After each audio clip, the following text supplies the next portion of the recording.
పొద్దున్నే లేచి సూర్యుని చూడబోయా, వినాయకుడు ఏమిటో శివుడు ఏమిటో అన్నీ తెలుసు. సూర్యుడినే చూడందే అందరి దైవాలు మనకు కనపడరమ్మా. మన అదృష్టం సూర్యభగవానుడు ప్రత్యక్ష దైవం. కనపడుతున్నాడు, హాయిగా కనపడుతున్నాడు. 15 కోట్ల కిలోమీటర్ల దూరంలో ఉండి ఒక కిరణం మనకి ఇక్కడికి చేరాలంటే 9 నిమిషాలు పడుతుంది.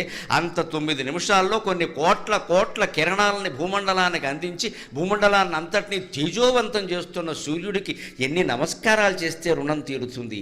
అందుకే హిందువులు కనిపెట్టి ఒకే ఒక యోగాభ్యాసం సూర్య నమస్కారం. యువతరం అంతా అది చెయ్యాలి. జమ్ము కాదు పనిలే. డాబా మీద సూర్య నమస్కారాలు చేయి. అది కొనడు, 4 యంత్రాలు కొంటాడు, పైకి లేపుతాడు, కిందకి తీస్తాడు, 4 రోజులు వాడతాడు. 4 రోజులు అయ్యాక దాని మీద తువ్వాళ్ళును బనీన్లు ఆరేస్తాడు. అది ఎందుకు కొన్నామంటే తువ్వాళ్ళు బనీన్లు ఆరేడాయి. సూర్య నమస్కారానికి యంత్రంతో పని లేదండి. ఓ తుండుగొడ్డ, ఓ చాపోటి డాబా మీద వేసుకుంటే హాయిగా చెయ్యి, ఒళ్ళంతా బాగుంటుంది. రోజు సూర్య నమస్కారాలు చేసేవాడికి, రోజు సూర్యోదయం సూర్యాస్తమయం చూసేవాడికి డి విటమిన్ లోపం రాదండి అసలు.